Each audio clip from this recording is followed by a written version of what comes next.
Hello? Yeah, Venkat, your phone got disconnected. Yeah. So I was telling that I'm very much familiar with all ITL best practices like incident management, change management, release management, and Are you ITL certified? yes, foundation. Which version? Foundation. Like version 2, version 3? It's 2.0. 2. Yeah. Okay, sure. And can you help me with like what is change management process? I think. Yeah, change management process a set of steps that we need to follow. So first, say for example, if you want to make any change to existing live environment, so you need to follow certain standards. Like we need to get all the testing finished in the test environment. Then we need to create a change record and the appropriate ticketing system. In our case, it is a remedy. We create a change record and we go ahead with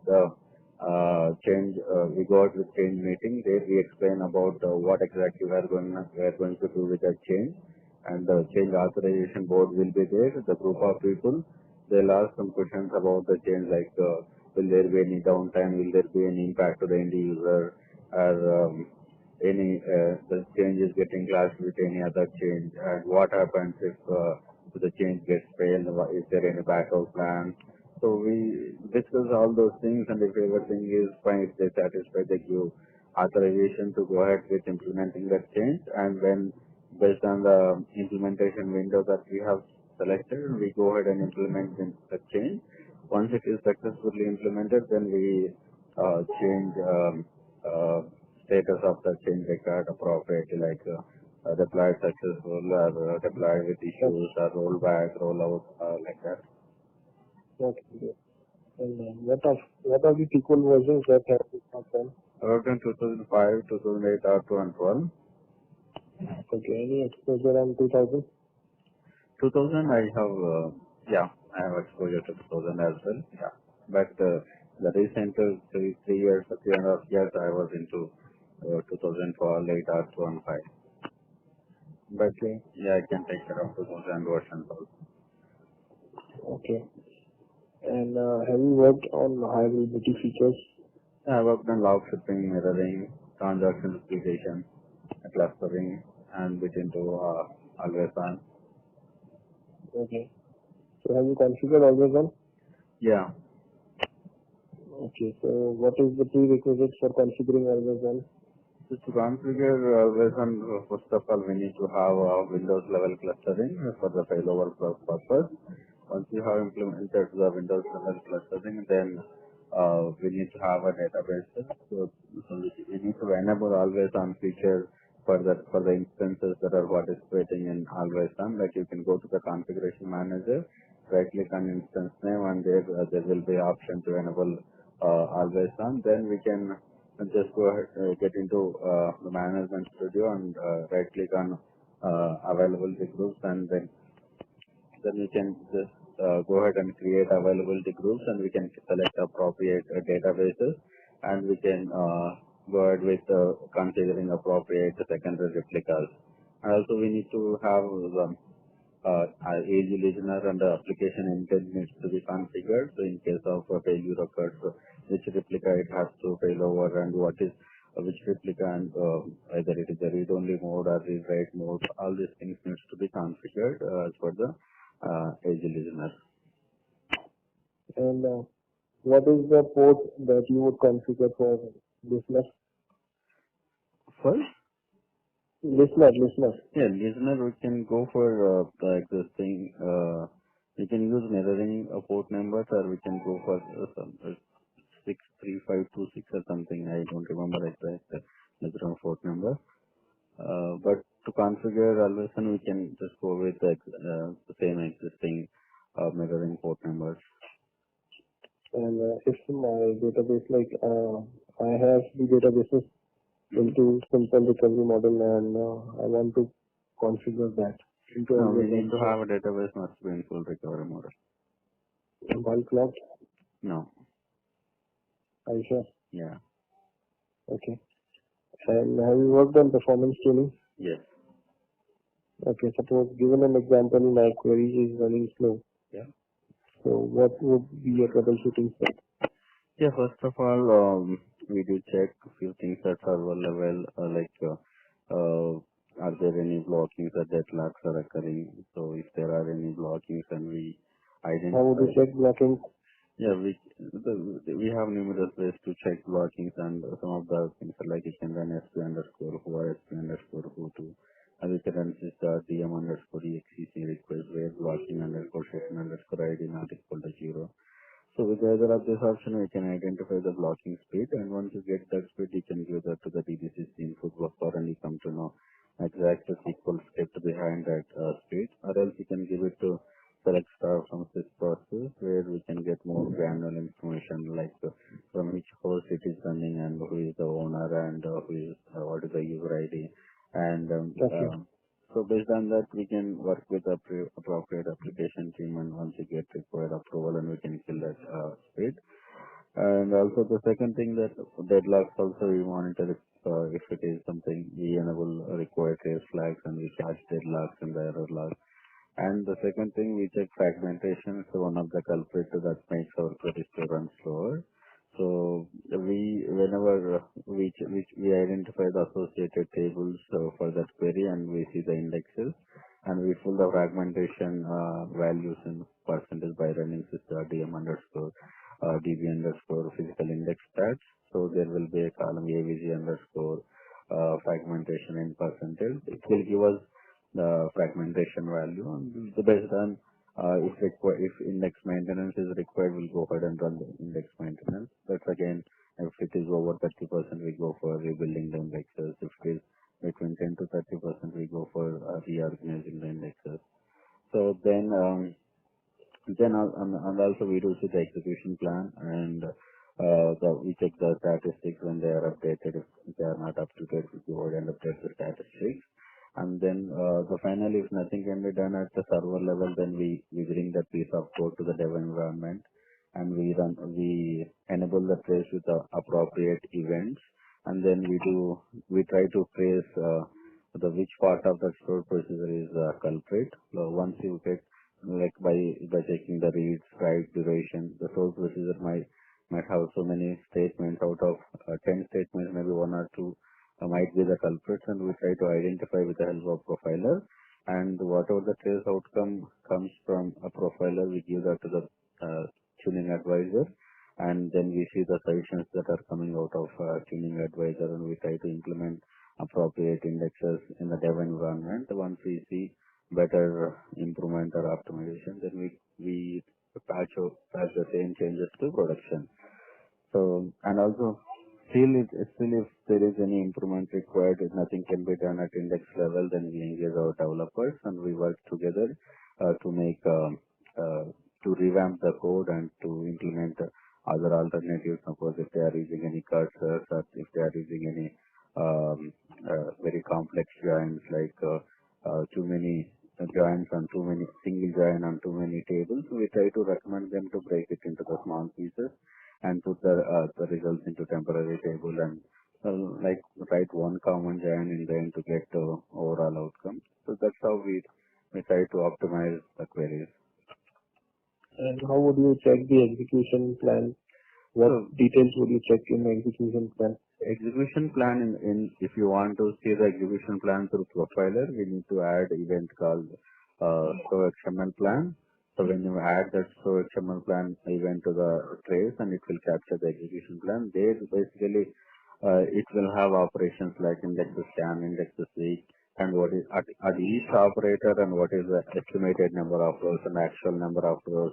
And based on that, suppose if at any particular operator, the estimation number of rows are like 50, and if it is giving actual number of rows is 1000, so there is a huge discrepancy between estimation and actual. So that we can consider that there is something wrong at that point of time. And also we can see the query cost also. So out of one store procedure, it will calculate query cost for each statement, and with that also we can come to know which statement is having trouble. Okay. And what about resource monitoring? What would you check in resource monitor? Yeah, resource monitor and activity monitor. There we do see like what is the CPU utilization, what is how is the IO, and what is the memory consumption, and we check all these things through resource and activity monitor. Okay, and if you got the details that memory is there, memory pressure is there, so what would you check that? Yeah, if the memory pressure is there, like so we do check what exact transaction is running at that point of time. If it is any transaction which is very huge transaction is running since very long time, if it is holding so many resources, we try to identify the appropriate rate types, and then if required we issue a manual checkpoint to clear out some of the buffer pool. So that's how we proceed further on the troubleshooting. How would you clear the buffer pool? So we can run checkpoint manually, so that can clear out some. Okay. And if I have, what's the command for releasing the cache? What is the command for releasing cache? So we can run DBCC pre-system cache, pre-proc cache, and drop clean buffers. These DBCC commands we can run to clear the cache. And what would do, like if I run the command pre-proc cache, so what it would do in the backend? Sorry? If I run the command dbcc pre-proc cache. Yeah, it will clear the procedure cache, like it will clear all cache execution plans, and once you run pre-proc cache, and whenever next time that stored procedure is executed, it will compile, and again it will come up with a new execution plan. So it would be slow next time, right? Right. Okay. And have you worked on the linked server? Sorry? Linked server. Yeah, linked server. So linked server basically the purpose is to communicate between different servers. So we can create appropriate linked. Suppose I have a server A and server B, and if I want to access some of the tables in server B from server A, and we can create a linked server, and with that we can with the linked server name we can access tables from server B. Hello. Yeah. Hello, Venkat. Are you able to hear me? Your voice was breaking. Can you please come again? Okay, is that better now? Yeah, it's better now. Okay. So I was telling that linked server is something that we create to access data from one server to another server. So for example, I have a server A and server B. If I want to access server B tables from server A, I can go ahead and create a linked server on server A. With that linked server reference, I can access tables from data from server B. Okay. And if my data, one server is in Oracle, then how would you access that? One server is in? One is in SQL Server, another server is in Oracle. Yeah, we just need to select appropriate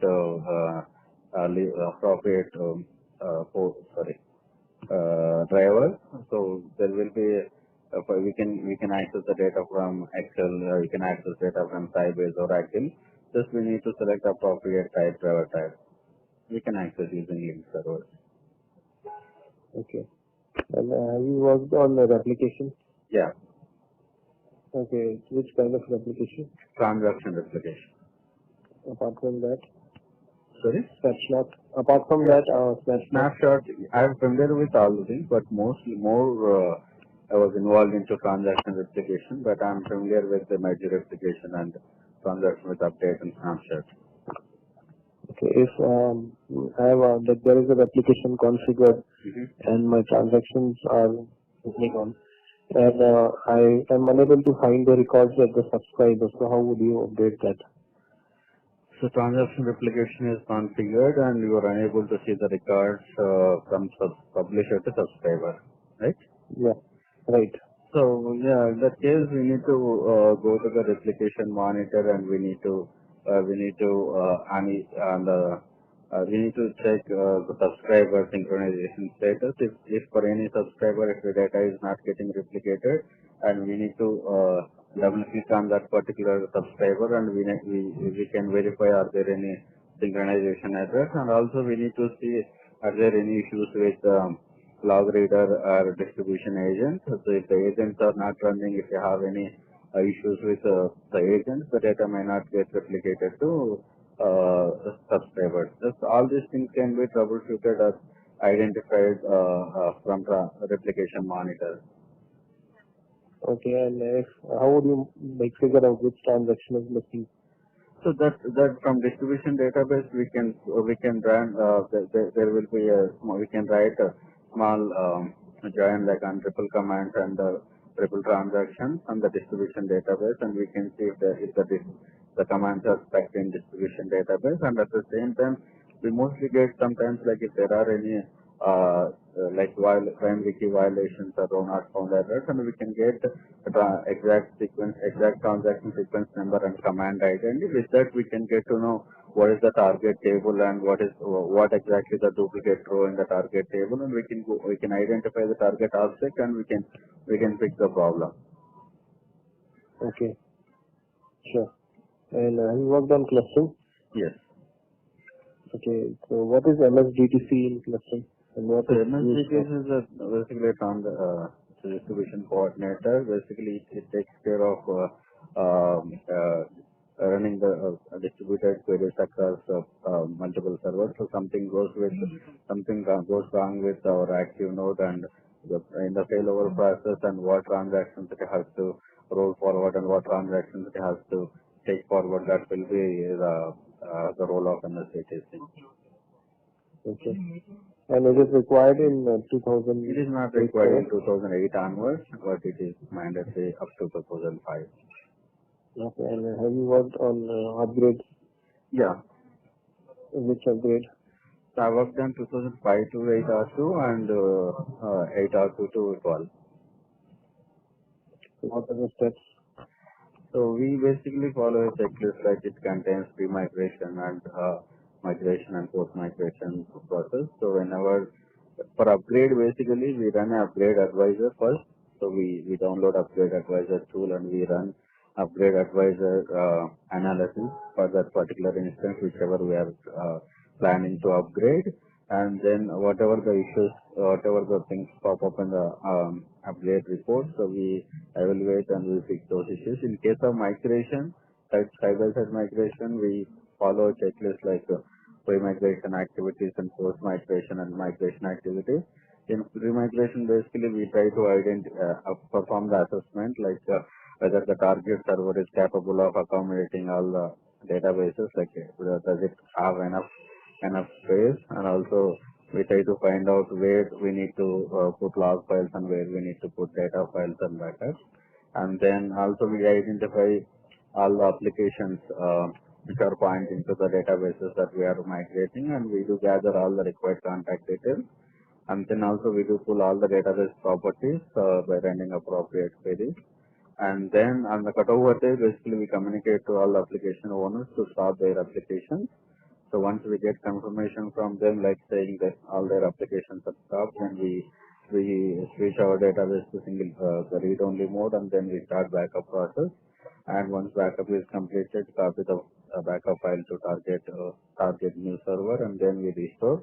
Once restoration is completed and we perform connectivity testing, we work with application teams to point their applications to new infrastructure, and then we perform connectivity testing. If everything seems fine, then we go ahead and run the required maintenance activities like running CheckDB and rebuilding the indexes and recompiling all the stored procedures and running updates usage with DBCC. So once everything, and then we'll have a close monitoring on error logs to see if there are any new errors comes out. So then if everything seems fine, then we roll out saying that migration is completed successfully. Okay. So have you migrated from 2000 to 2008? 2005 to 2008 R2 and 2008 R2 to somehow 2012 and 2014. Okay. And Yeah, so that's it from my side, Venkat. Do you have any questions from your side? Thank you so much for your time. It's nice talking to you. Just give me a brief about what kind of role you are looking for. That would be great. Sure. Thanks, Samuel. Like we are looking for a SQL Server DBA profile. Okay. So we are service-based industry, and one of our clients is looking having SQL Server support. So we are looking for that, and they are currently most of the servers are on legacy 2000 servers. Okay. That's the reason, like out of suppose 50 instances, 25 instances are on 2000, Yeah. and some of them are on 2005. Yeah. And we have only one instance in 2012, and there is no high availability as of now. Okay. Yeah, I'm So if familiar you with can, 2000 also, so if I get an opportunity, definitely I can give my best for yeah, my, sure. yeah. Sure. And just a question, like how soon can you join if given an opportunity? I can Where are join. you currently working? In Pune or in I'm in Pune.